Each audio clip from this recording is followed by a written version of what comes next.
members as well as the Metro Human Relations Commission makes this presentation to you.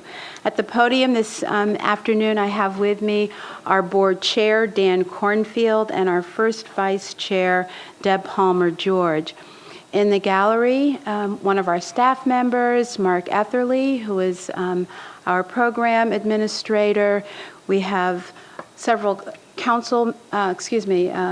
commission members, Phyllis Hildreth and Avi Poster are here with us this evening as well. We are really actually appreciative to Mayor Dean for his proposed budget.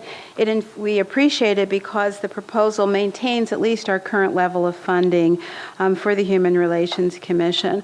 We also appreciate the support that we've received from Metro Council since the 2 years that I arrived.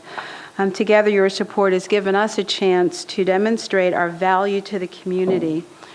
Sitting before you last year, I pledged to strengthen and extend our relationships with peer departments and other organizations in our community, and we have done that.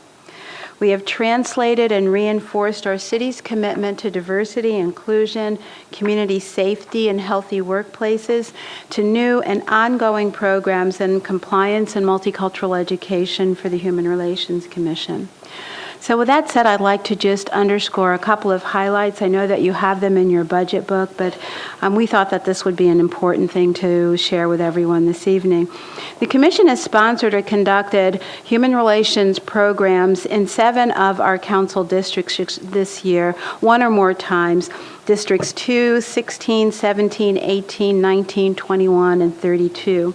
We've been honored to have Councilman Matthews, Westerholm, Councilman Stein, willing to speak at some of our events, and other council people to participate in our events, including Ms. Berry, who is sitting here with us this evening.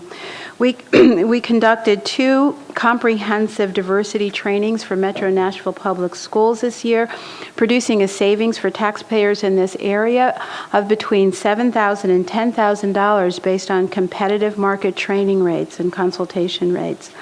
I also conducted the very first full diversity training offered at one of our local Christian schools in District 32 for savings there for taxpayers of about $2,500.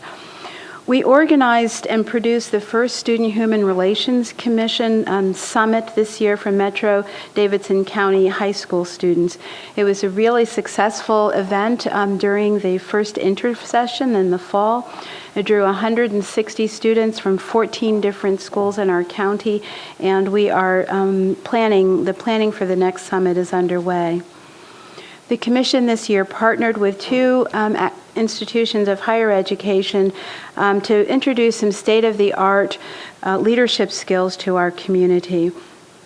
Responding to the need for increased effectiveness in communication and collaboration across cultures, we hosted the first 4-day restorative practices training that was ever held in the South by the International Institute for Restorative Practices. Our commitment to economic development and doing that within the bounds of the Metro Human Relations Commission Code has also led to a partnership with the Center for Executive Leadership, actually at Belmont University, to offer a unique conflict transformation program to leaders and managers in business, nonprofits, and the government sector. We have new collaborations with peer departments, including the Public Health Department, which resulted in a 2-day training in nonviolent communication for 50 members of the Public Health Department staff and 30 other people coming from either the public sector or the community nonprofit sector.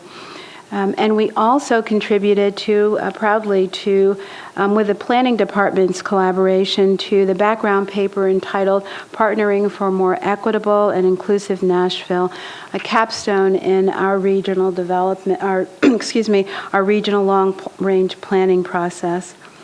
Finally, the Commission contributed joyfully and we believe authentically to the celebration of the consolidation of Metro city and county governments with our own Metro Human Relations at 50 luncheon that was sponsored by Baker Donaldson.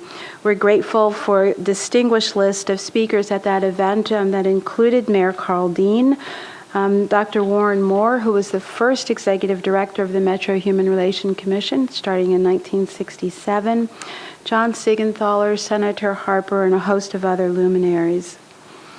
The budget that you see before you, $434,000, maintains our current operating budget for the year, and it will allow us to maintain at least the current level of service that we're providing. There's a $12,600 difference between last fiscal year budget and this year, and that really represents an increase in internal service fees. And as you know, that ends up being kind of a wash between our departments. The commission, our commission's budget supports right now 3 full-time positions and 1 part-time position. We have a program administrator. We are searching now for a program coordinator for our compliance services, my office and position, and a half-time office assistant position now. So at this time, if you have any questions, I'd be happy to entertain them.